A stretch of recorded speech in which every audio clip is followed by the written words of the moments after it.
我中文名字叫刘丹，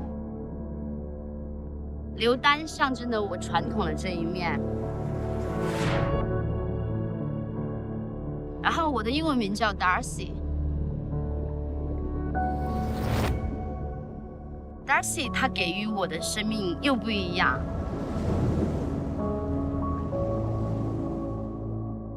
我可以追求人生自己的梦想。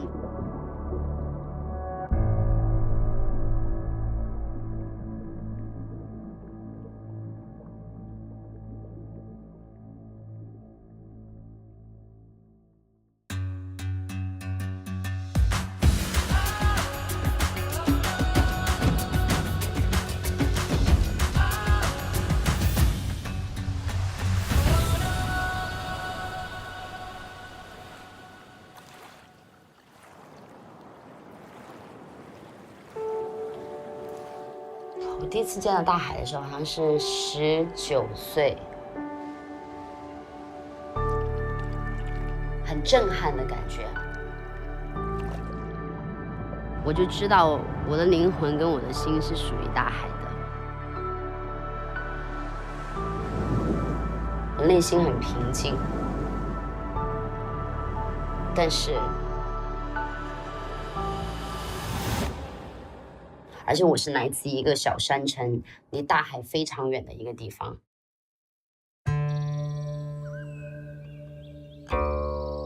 我是来自湖北恩施的，我妈妈也是，从小到大一直都生活在这个小城市，没有在大城市去生活过。然后在我们的环境中，我们不去学游泳。首先，觉得海。我们对海的定义就是危险。从小我父母就送我去学舞蹈，可能是期望我当一名舞蹈老师，然后住在恩施，在那儿成家立业，过上幸福的生活。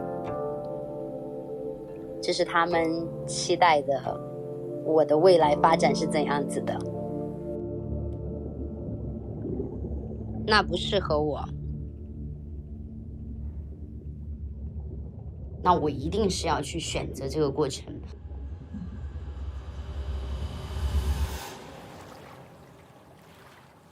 就打包了行李，就搬来了三亚。然后我又选择来海南三亚，也是因为来了三亚，我也冲浪。接触冲浪之后，我才有这个机会参加比赛，全世界最强大的一个长板比赛。因为这个比赛它是在海南这边举行的，所以当时他们有一个外卡，要邀请本地的外卡选手，所以他们要选择一个女子来参加这个比赛嘛，我就是唯一的一个选择在那边。而且跟我一起比赛的是，他就是上一届的世界冠军，然后我跟他在同一组比，那就根本不叫比赛，我跟他没有办法比。我的父母在最开始我接触冲浪的时候，他们的第一反应觉得我这个太危险了，浪那么大，而且有点鲨鱼啊。不管是我掉在水里面，我被海撞到，那个水呛到我鼻子里面，一切。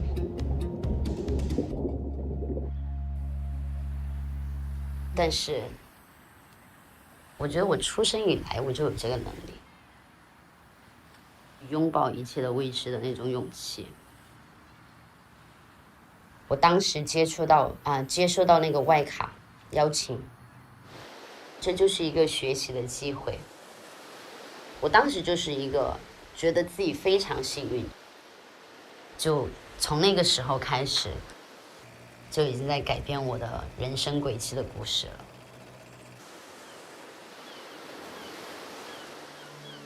我冲浪4年之后，就成为了一名职业冲浪运动员，中国的第一个冲浪者，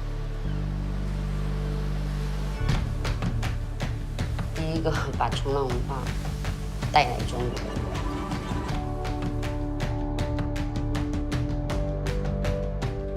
在我开始学冲浪的时候，它就是空白的，是没有的。好，我们在最开始学冲浪的时候，第一是没有板的，像现在你在中国学冲浪，你在哪儿都可以租板。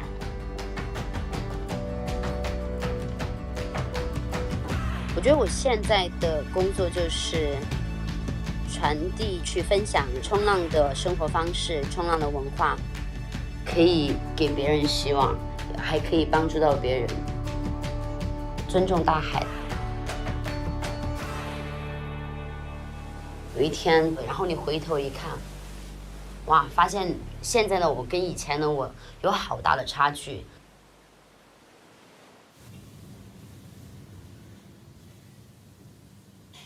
冲浪是有改变我跟我妈妈的关系的。等一下我们切完这个，吃完饭了，我们就去冲浪啊。好啊，教你冲浪。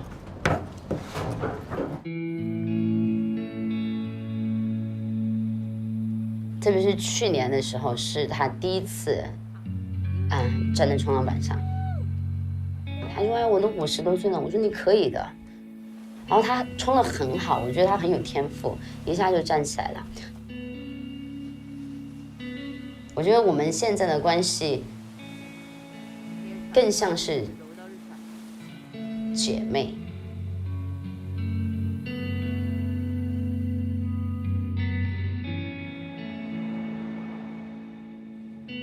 但是我很感恩，很感恩。原来我选择的这个生活方式，就是影响了很多人。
Dubai, fueled by the wealth that comes with being a major oil hub, has grown by close to 600% in population in the last 30 years. The modern-day metropolis version of Dubai is a waterside city on the edge of the desert, full of iconic architecture and massive construction undertakings. There's the sail-like Burj Al Arab, glistening, mammoth shopping malls, and the glitzy, tree-shaped island of the Palm Jumeirah. Perhaps the most iconic sight of all, though, is the futuristic Burj Khalifa, a symbol of the city and the world's tallest building. Join us today as we take a peek into how the Burj Khalifa was built.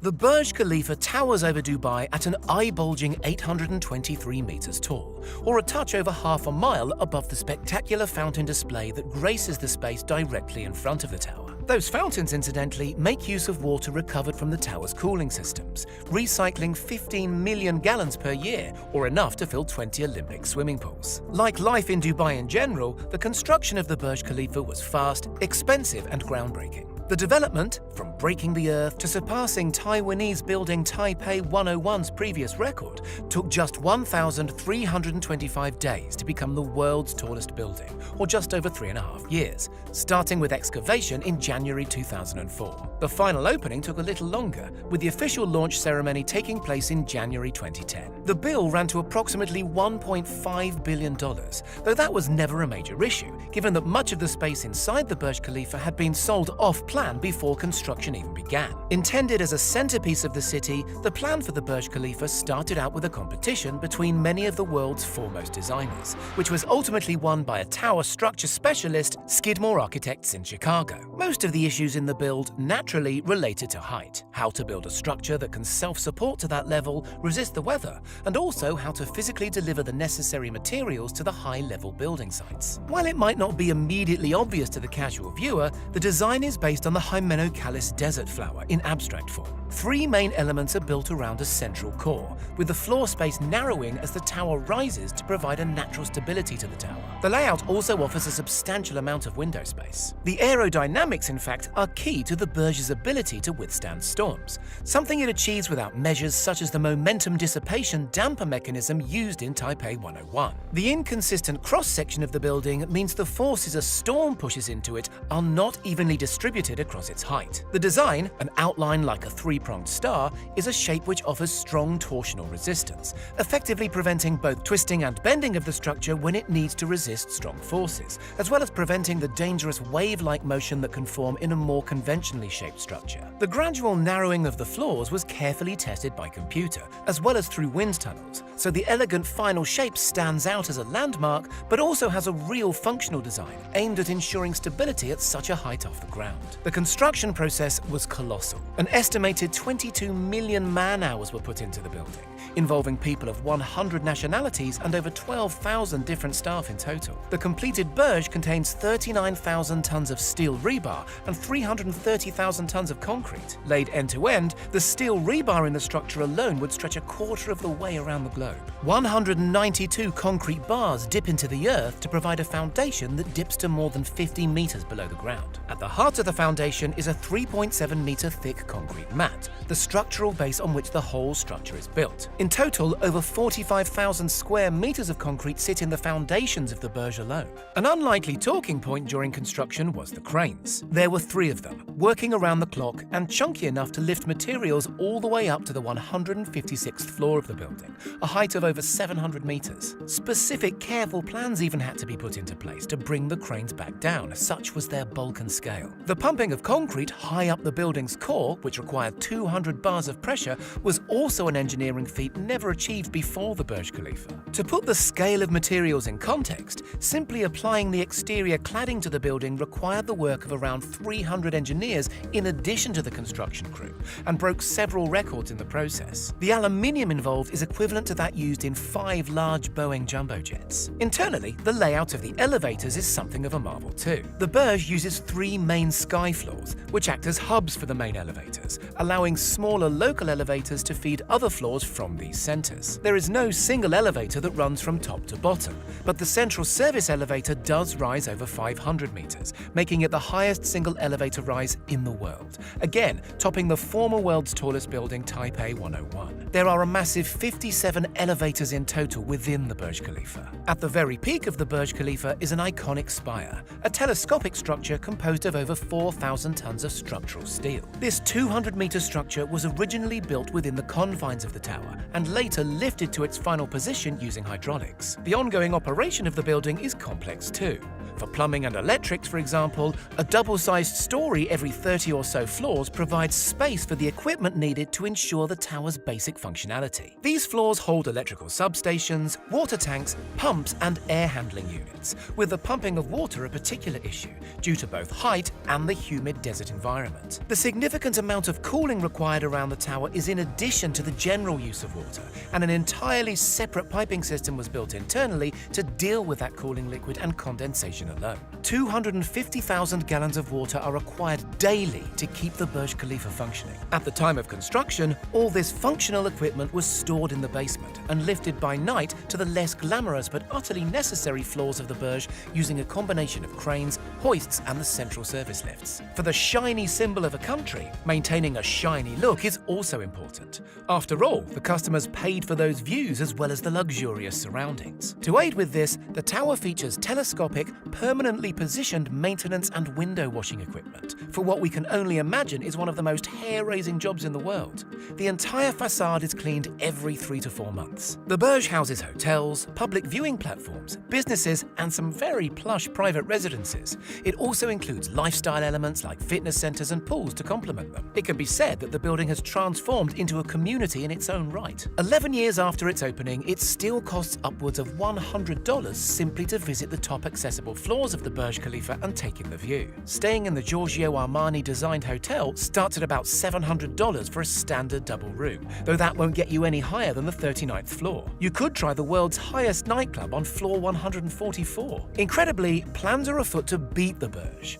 India is already talking tentatively about an even taller 110-story structure in bustling Mumbai, while South Korea is also eyeing a possible rival. Oh, and that urban myth about a facility to add extra floors should the height of the Burj ever be surpassed? It's just that, a myth. But the Burj is iconic, a symbol of Dubai's prosperity and technological advancement. Do you think it was worth it? Tell us in the comments below, and don't forget to subscribe to discover more world wonders.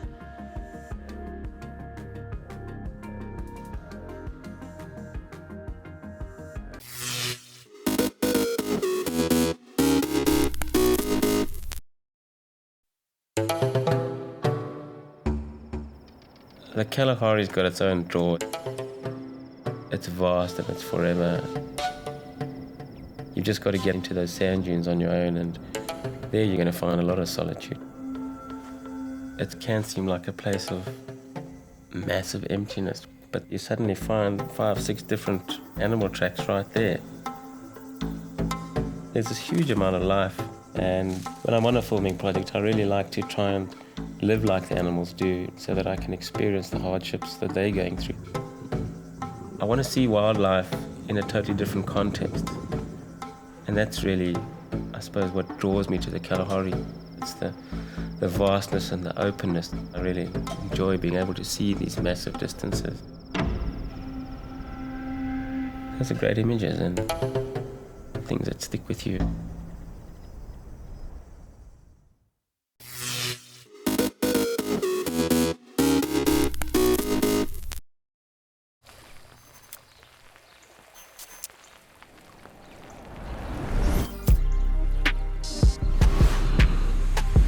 Introducing a QR-powered capsule supporting rising music artists.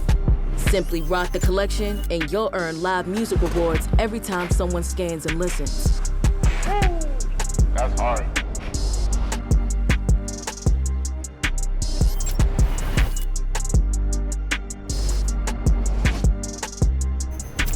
Shop the collection at namias.com/MLM.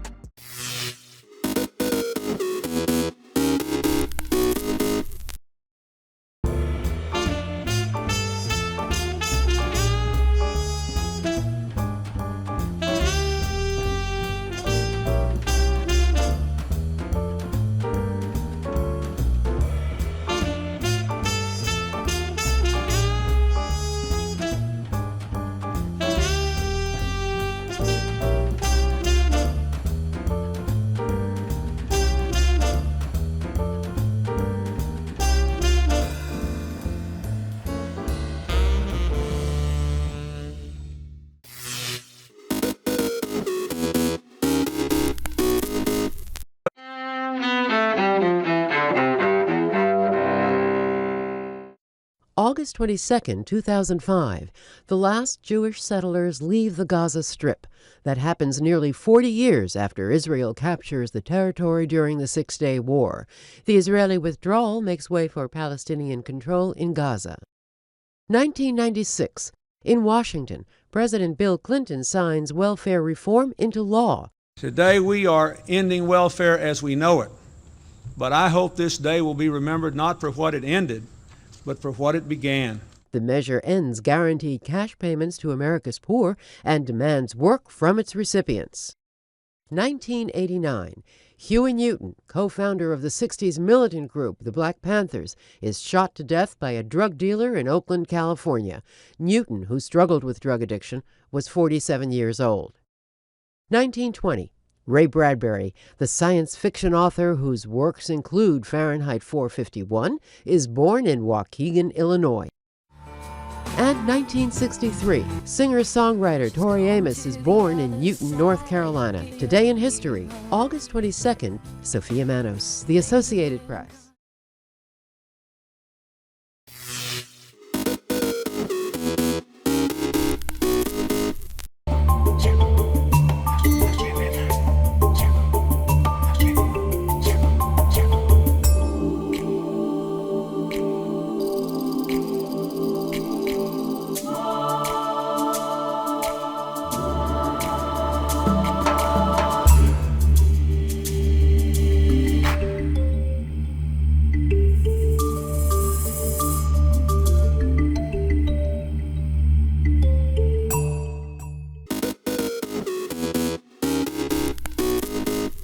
Welcome back in our studio, and in today's news,